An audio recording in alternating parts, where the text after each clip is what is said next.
Então, vamos começar. Aí, que bom que Milena entrou. A palavra vai falar para todos nós, se Deus quiser, já tem falado no meu coração.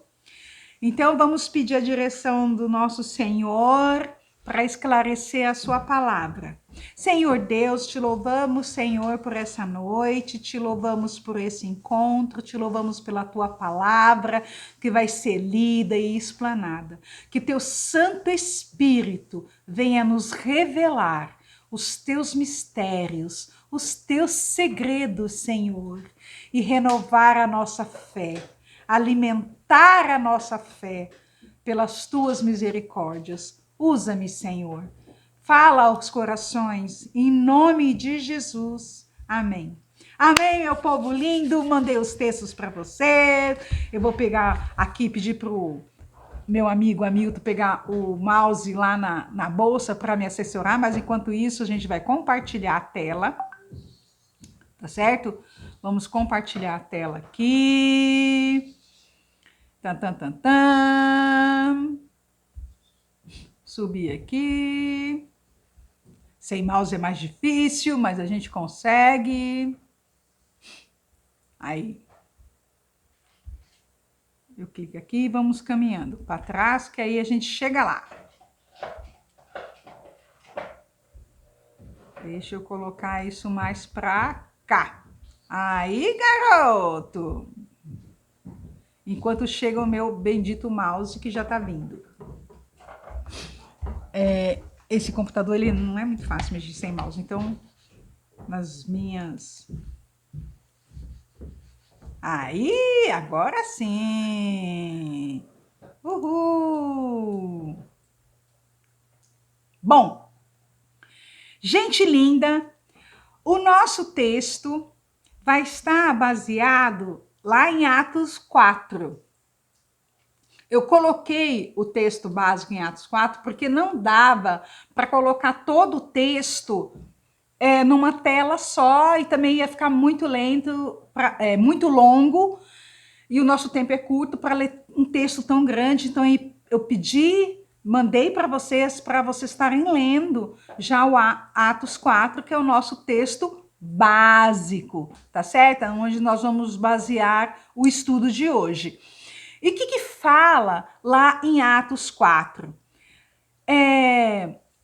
O capítulo vai tratar de João e Pedro discursando, fazendo a sua defesa para todo o conselho dos sacerdotes, dos saduceus, dos fariseus, dos principais da sinagoga, devido a uma cura de um coxo que aconteceu lá no capítulo 3.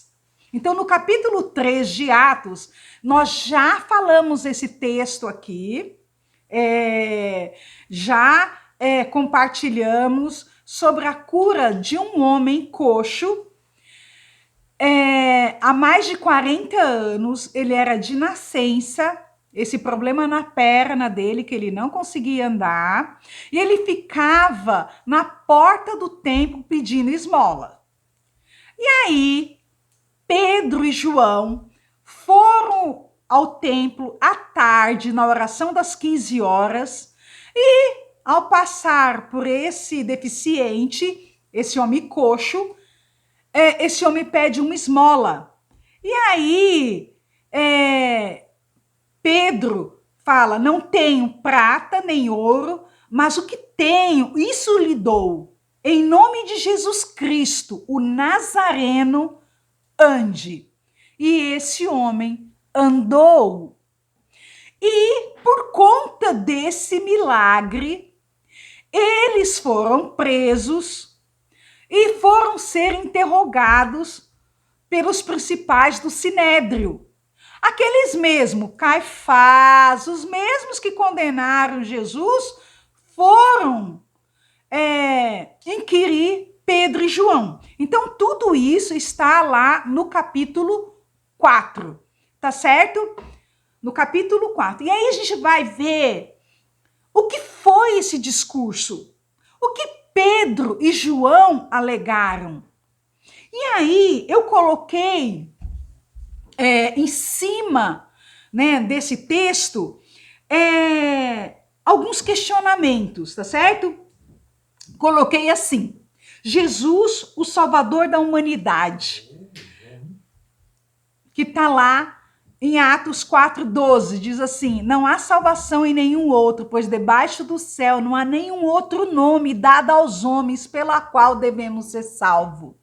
Tá certo? Então, esse é o nosso versículo-chave de hoje. E por que que Jesus é o único que tem as características, as qualidades para ser o Salvador de toda a humanidade? Quais as características dele que diferenciou dos demais que nasceram antes e depois dele? Quais foram? Quais foram esses quesitos? Do que ele era revestido, do que ele era empoderado para ser o único, não tem outro que possa assumir esse lugar, como aqui a declaração em Atos 4, que não há salvação em nenhum outro, pois debaixo do céu não há nenhum outro nome dado aos homens pela qual devemos ser salvos. Não tem. Não tem. Por mais que essa pessoa tenha sido boa, que passou pela humanidade, fez grandes coisas, não tem as características necessárias para salvar a humanidade, que vamos descobrir agora no texto, na pessoa de Jesus Cristo. Então, essas verdades precisam estar muito gravadas, fundamentadas em nossas mentes, nossos corações, na nossa vida prática, diária mesmo. É uma convicção que ninguém pode tirar da gente, porque o estudo nos direciona, a palavra nos direciona para essa verdade, tá certo? Então, esse homem aí que estava coxo há mais de 40 anos, recebe um milagre. Um milagre que foi através de quem? De Jesus. Porque Pedro fala, em nome de Jesus o Nazareno, levanta. Ele não falou em meu nome, Pedro, pela minha fé, anda. Não. Foi em nome de quem? De Jesus. O Alfonso entrou, Sandra entrou, legal. Tá certo? Lá em Atos 3. E aí Pedro e João foram o quê?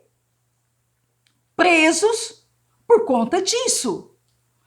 Só que nessa situação,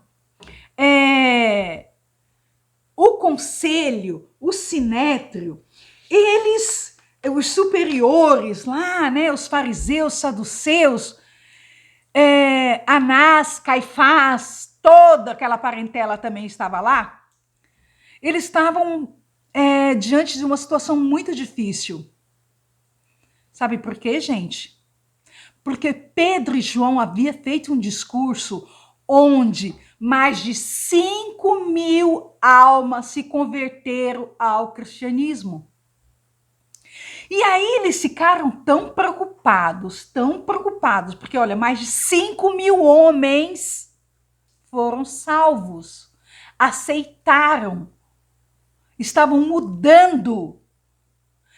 E Pedro e João agora, através do nome Jesus, faz um milagre onde muita gente viu. E aí, esses principais sacerdotes, eles ficam numa situação muito complicada. Por quê? Mais de 5.000 se converteram. O povo viu que teve milagre. E a defesa de Pedro e João foi de cair o queixo, porque Pedro era iletrado, Pedro era um pescador e ele falou com autoridade, domínio, e começou a citar versículos bíblicos, como ele falou assim, a pedra que os construtores colocaram, que foi rejeitada, veio a se tornar uma pedra angular, e nós já falamos dessa pedra. Olha, E ele foi falando, e aqueles sacerdotes lá começaram, com que autoridade que ele está falando? E eles começaram a se intimidar, então não podia bater em Pedro, não podia mandá-lo para a cadeia, matá-los naquele momento, porque todo o povo ia ficar contra eles naquele. O que eles fizeram? Ameaçaram. E aí, o discurso de Pedro e João, que vai colocar fundamento para a gente entender por que só a pessoa de Jesus Cristo tem as características que nós falamos no começo de salvar a humanidade. Em cima dessa defesa, em cima deste discurso que Pedro falou com toda fé, com toda convicção, porque eles não ouviram só, eles só não viram, eles viveram com Jesus. E Jesus, depois de ressurreto, se apresentou a eles. E quando Jesus teve a sua ascensão, eles viram também. Então, não tinha como negar. Isso estava muito vivo dentro deles, tá certo? Então, continuando aqui, Pedro e João, em seu discurso, fala que nenhum outro há salvação. Atos 4:12. Não há salvação em nenhum outro, pois debaixo do céu não há nenhum outro nome dado aos nomes pela qual devemos ser salvos. Debaixo do céu. Olha, quer dizer que aqui na terra não tem ninguém, não passou e não vai passar alguém que tenha este poder, essa missão pela qual devemos ser salvos, tá certo? Olá, nós está, e aí, quem pode ser salvo? Quem pode? Nós estávamos numa condição muito ruim, e agora quem pode ser salvo? Romanos 10:13, porque todo aquele que invocar o nome do Senhor será salvo. Todos. Quem é esse Senhor? O Senhor Jesus Cristo. Nós estávamos numa condição, a humanidade estava numa condição que precisava ser salva. Desde lá de Gênesis, que a gente fala que é o pecado original, no capítulo 3, o que a gente vê ali? A gente vê o homem e a mulher fazendo uma escolha. Eles conheciam o bem, mas quando aparece a serpente, eles falam que eles vão conhecer tudo, o bem e o mal. Só que não só conhece o bem e o mal, como eles passam a viver diante também desse mal. São as escolhas deles, o casal ali que passa o pecado original a toda a humanidade. Uma marca, ficou como se fosse dentro do nosso DNA. Todos que nascessem embaixo, sobre essa genealogia, essa linhagem, estaria nessa situação. Todos. E aí, qual era o peso desse pecado original? Olha só, pois o salário do pecado é a morte, mas o dom gratuito de Deus é a vida eterna. Em quem? Em Cristo Jesus, nosso Senhor. Então, o salário do pecado era a morte. Era uma morte eterna. Não só a morte física, mas a morte da alma, do espírito. E aí veio o dom gratuito, a oferta gratuita, através de Jesus Cristo.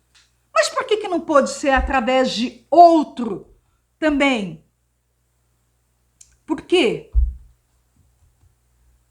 Só Jesus, sendo filho de Deus, pôde assumir esse papel. Só Jesus sendo filho de Deus. Não tinha condições de ser outro. Porque todos pecaram. Lembra? Todos pecaram e afastados estavam da glória de Deus. Afastados estavam da presença de Deus. Então, Jesus, sendo filho de Deus, ele pôde aceitar. Ele aceitou. Foi livre a decisão dele. Então, Jesus aceitou essa missão. Já estava na profecia. Não foi algo do acaso. Não foi um atropelo, um incidente. Não. Ele veio, ele sabia a sua missão, ele sabia o que ia acontecer com ele e ele aceitou. Foi a escolha dele. E a gente vê isso lá em Lucas 19:10, que diz: pois o Filho do Homem veio buscar e salvar o que estava perdido. Ele sabia o que estava fazendo aqui na terra. Ele sabia para que veio, por que deixou a sua glória no céu, se tornando homem, se fazendo carne aqui. Outra característica, ele deu a sua vida em sacrifício. Mas não foi um sacrifício qualquer. Porque muitos mártires já passaram pelas nossas vidas. Diga lá, amanhã vamos comemorar o quê? 21 de abril, que é o dia de Tiradentes. Foi um mártir político. Mas foi. Hebreus 10:12 diz: Jesus, porém, tendo oferecido para sempre um único sacrifício pelos pecados, assentou-se à destra de Deus. Jesus foi o sacrifício. Ele foi o Cordeiro de Deus que tirou o pecado do mundo. Derramou o seu sangue inocente para nos salvar. Olha lá que está em 1 Pedro 1,19. Mas pelo precioso sangue, como de cordeiro sem defeito e sem mácula, o sangue de Cristo. Ele que nos remiu, esse sangue que nos lavou, nos purificou, para podermos estar hoje diante de Deus através de Jesus Cristo. Não tem outro. Não tem. Outra característica, por que só Jesus pode ser o Salvador do mundo? Ele é o único que não pecou. 1 Pedro 2, 21, 22 diz assim: porquanto para isto mesmo foste chamados, pois que também Cristo sofreu em nosso lugar, deixando-vos exemplo para seguirdes os seus passos, o qual não cometeu pecado, nem dolo algum se achou na sua boca. Todos que passaram, desde o começo, desde Adão, Noé, Abraão, Moisés, Jacó, todos tiveram as suas falhas. Outra característica, por que só ele pode ser o Salvador? Ele é o único que, glorificado, ressuscitou dentre os mortos. O único. 1 Pedro 1, 21 diz assim: que por meio dele tendes fé em Deus, o qual ressuscitou dentre os mortos e lhe deu glória, de sorte que a nossa fé e esperança estejam em Deus. Deus o ressuscitou dentre os mortos. Nenhum outro aconteceu isso. Olha, Abraão, Moisés, até mesmo os maiores, agora do século XX, como Gandhi, Martin Luther King, Madre Teresa de Calcutá, João Paulo I, Dalai Lama, nenhum desses ressurgiu. Nenhum desses. Todos estão onde foram sepultados. Os seus corpos estão onde foram sepultados. Um dado interessante. O único corpo escondido que só Deus sabe onde está enterrado é o de Moisés. Interessante, né? Deus escondeu o corpo de Moisés porque senão ia se tornar um ídolo. O túmulo dele ia se tornar um ídolo, aquela coisa toda foi escondido.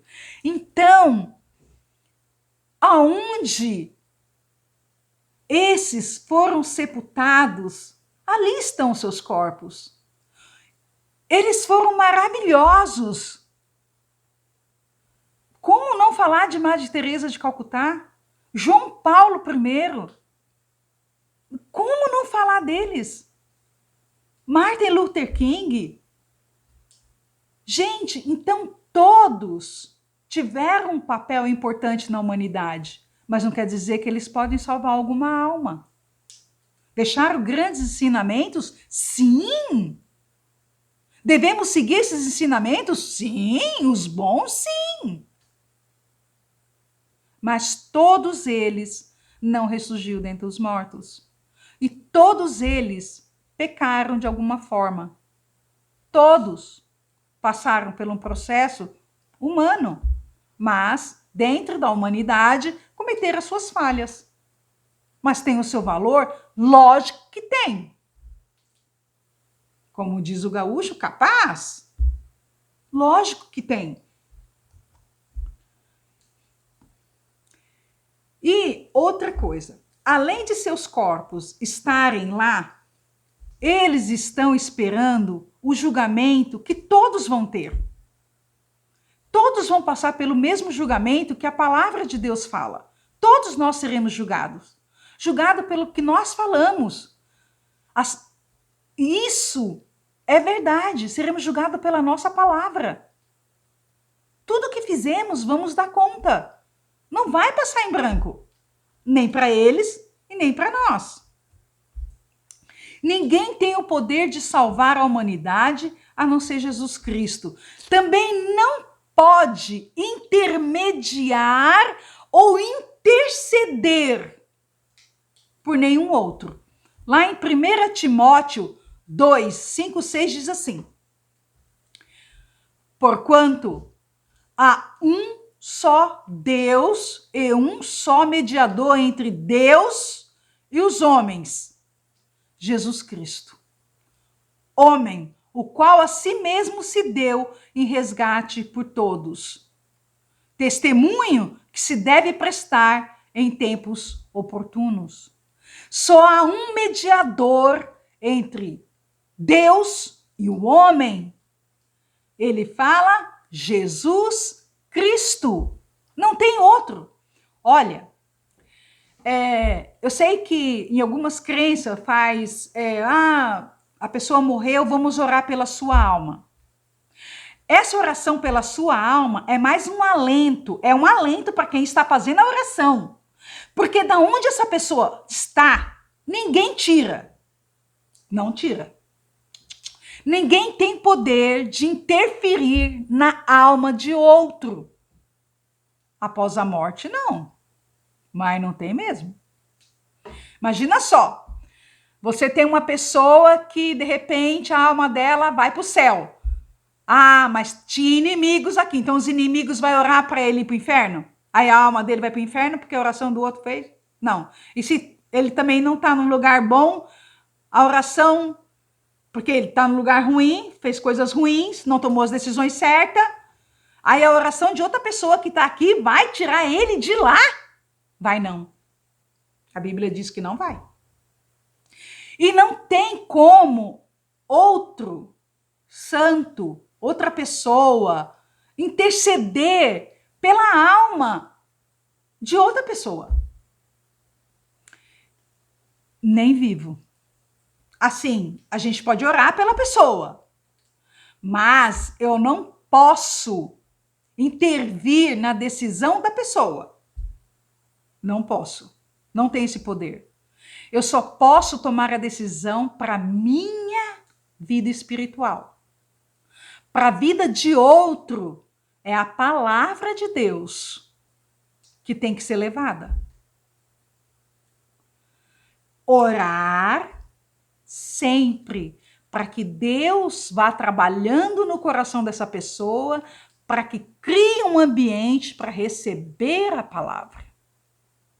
Então, essas verdades estão no capítulo 4 de Atos, onde Pedro e João vai dizer que em nenhum outro há salvação. Olá, Atos 4:12, o nosso versículo, e assim vamos terminar. Não há salvação em nenhum outro, pois debaixo do céu não há nenhum outro nome dado aos homens pela qual devemos ser salvos. Não há outro. Só Jesus Cristo é o único que pode interceder, intermediar a nossa fé, a nossa salvação. Que esse discurso de Pedro e João possa ficar gravado nos nossos corações. E lembrar que Tiradentes teve o seu valor. Lógico que teve. Mas Tiradentes morreu pelo ideal político, Jesus morreu pelos pecadores. Tiradentes foi enforcado, Jesus entregou-se no nosso lugar na cruz, enquanto éramos perdidos. Jesus morreu na cruz, Tiradentes foi enforcado. Tiradentes permaneceu morto e Jesus foi ressuscitado. Amém? Bom feriado para vocês, que vocês tenham uma boa noite. Vamos orar? Deus, obrigado pela live, obrigado por a tua palavra, obrigado pela pessoa de Jesus Cristo, a qual se entregou espontaneamente para morrer na cruz para nos salvar. Nenhum, Senhor, fez isso por nós. E ele é o teu filho, sem pecado, que foi imolado como um cordeiro. Nós te louvamos, Senhor, por esse amor, por essa graça que tu nos dá através de Jesus Cristo. Dá-nos uma boa noite, dá-nos, Senhor, a tua paz, livra-nos do mal, em nome de Jesus. Amém. Amém, meu povo lindo, amém todo mundo. Olha, obrigado por vocês, Dai, Afonso, Sandra, Milena, Willy, todo mundo que entrou na live, ó. Beijo e tchau, tchau. Tchau, tchau.